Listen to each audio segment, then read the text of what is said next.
మొన్నటి రోజున ఏదైతే వేములవాడ నియోజకవర్గ బీఆర్ఎస్ పార్టీ ఇన్ఛార్జు చెల్మల లక్ష్మీనరసింహారావు పెద్దలు సౌమ్యులు వేములవాడ శాసనసభ్యులు గవర్నమెంట్ విప్పు ప్రజలకు ఎల్లవేళలా అందుబాటులో ఉండి ప్రజాసేవకే అంకితమైనటువంటి పెద్దలు ఆది శ్రీనివాస్ గారి మీద ఏదో సిగ్గు ఎగ్గు అనేదో మాట్లాడుతుండు.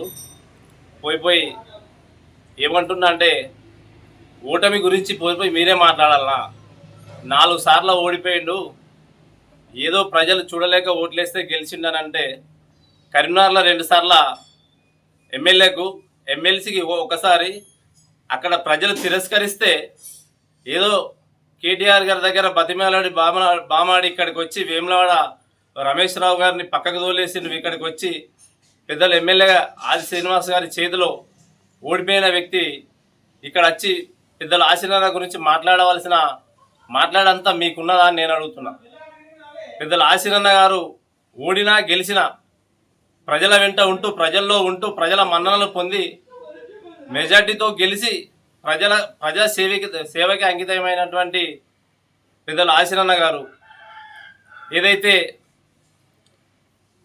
పెద్దల ఆశీర్వాద గారిని సిగ్గు ఎగ్గు అని మాట్లాడేంత స్థాయి మీకు లేదని నేను అనుకుంటున్నా.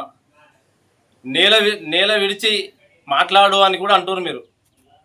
పెద్దల ఆశీర్వాద గారు ఎంత గౌరవంగా ప్రజలతో ఉంటాడో ప్రజలను ప్రతి ఒక్కళ్ళను ఊరికి 50 నుంచి 100 మంది దాకా పేర్లు పెట్టి పిలిచేంత శక్తివంతుడని ప్రజలందరూ కూడా ప్రజల నోళ్ళలో నాంతదన్న విషయం కూడా మీరు గుర్తుంచుకోవాలని పెద్దలు ఏదైతే చెల్మల లక్ష్మీనరసింహారావు గారికి నేను చెప్తున్నా.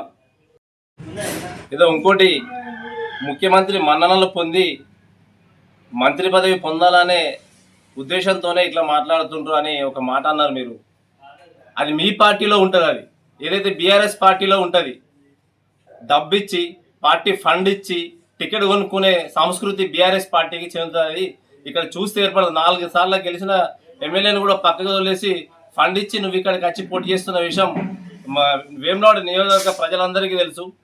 ఏదైతే మరొకటి సీనన్న విషయం కూడా ముఖ్యమంత్రికి హార్డ్ వర్క్ చాలా ప్రజల్లో మమేకమై ప్రజల్లో ఉండే వ్యక్తి, ప్రజలకు సేవలు అందించే వ్యక్తి అని ముఖ్యమంత్రి గారికి తెలుసు కాబట్టే అంత ప్రిఫరెన్స్ ఇస్తుండు, అన్ని నిధులు ఇస్తుండు. ఇన్ని నిధులిచ్చి కూడా వేములవాడ నియోజకవర్గానికి ముందుకు తీసుకుపోతున్న విషయం ప్రజలందరికీ కూడా తెలుసు. వేములవాడ టెంపుల్ కానివ్వండి, సూరమ్మ ప్రాజెక్టు కానివ్వండి, ఇట్లాంటి ఎన్నో నిధులు మీరు మాటలు ఇచ్చి తప్పిన అభివృద్ధి పనులన్నీ కూడా మా యొక్క నాయకుడు పెద్దలు ఆ శ్రీనివాస్ గారు చేస్తున్నారని మీకు గుర్తు చేస్తూ, మీరు పెద్దలు కాబట్టి ఎక్కువ మాట్లాడకుండా అది మీ విజ్ఞతకే వదిలేసి మరొకసారి ఆశీనన్నపై అనుచిత వ్యాఖ్యలు చేస్తే సహించేది లేదని గుర్తు చేస్తూ జై హింద్, జై కాంగ్రెస్.